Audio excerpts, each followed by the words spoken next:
Ian, what do second-term presidents do on international relations? If President Trump takes the trophy this time, how do presidents adapt in a second term?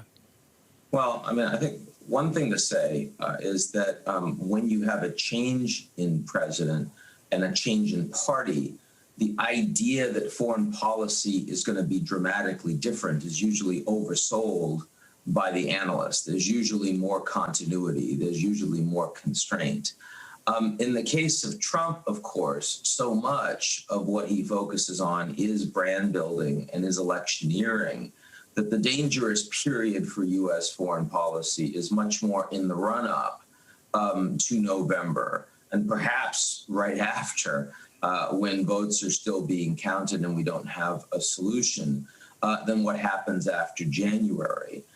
For me, the foreign policy differences for Trump, if he gets a second term, have more to do with the constraints on his ability to run if the election itself is seen as illegitimate by half of the country. And I think, frankly, we're in that situation no matter who wins coming up in November. So there's a lot that's unprecedented here, but it doesn't have as much to do with second term or not. It has more to do with the nature of this election, the nature of this backdrop, and the nature of President Trump himself. There's a derby for the Nobel Peace Prize centered around our foreign policy with the Persian Gulf, the Arabian Sea, or whatever you want to call it, and depending on which side of the shore you're on. Mr. Netanyahu is involved in that as well.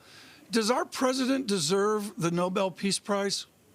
Well, I mean, if you want me to say something really controversial, I can say he deserves one more than Obama did at the time that Obama received it. Of course, that was a symbolic prize. At that point, it was a hopeful prize. It was aspirational, and it was overtly political, which is why everyone thought it was kind of a mistake, sort of including Obama himself at the time.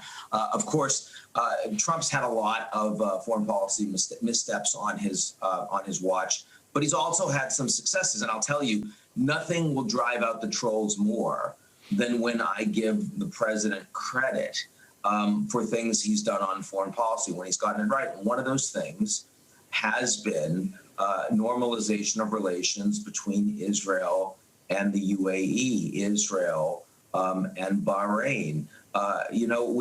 Every president for decades now has tried to cut their teeth in the Middle East on being an honest broker between Israel and the Palestinians. We're not an honest broker. Israel is our best ally in the region, and the Palestinians, we have at best poor relations.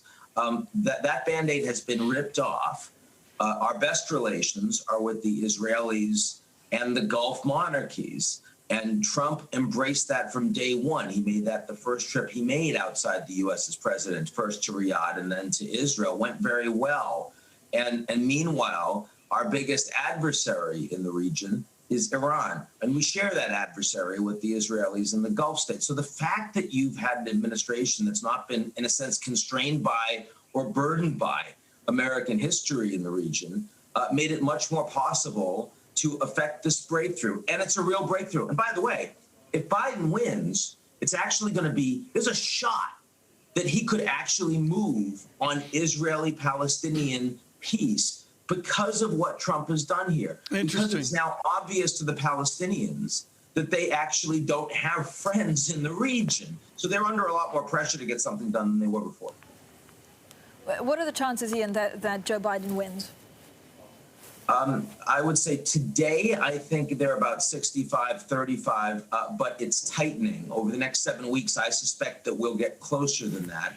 I've got high confidence that the U.S. economy continues to improve.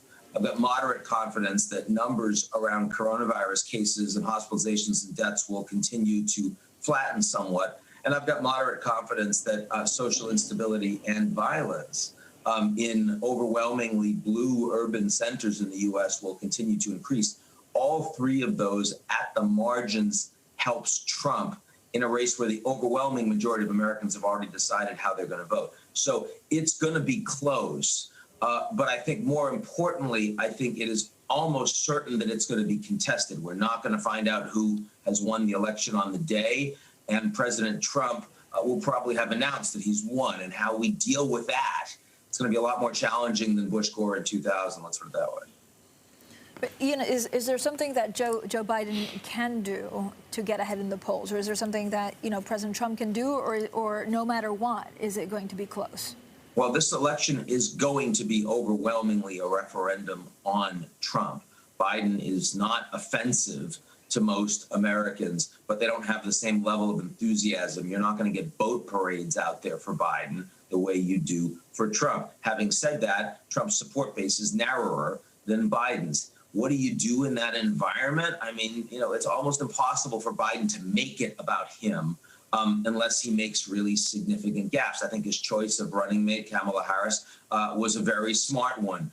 It won some votes, Indian Americans, for example, and it also helped them with some independence in a way that others that were being considered would not have. So that was a win. I worry about the debates.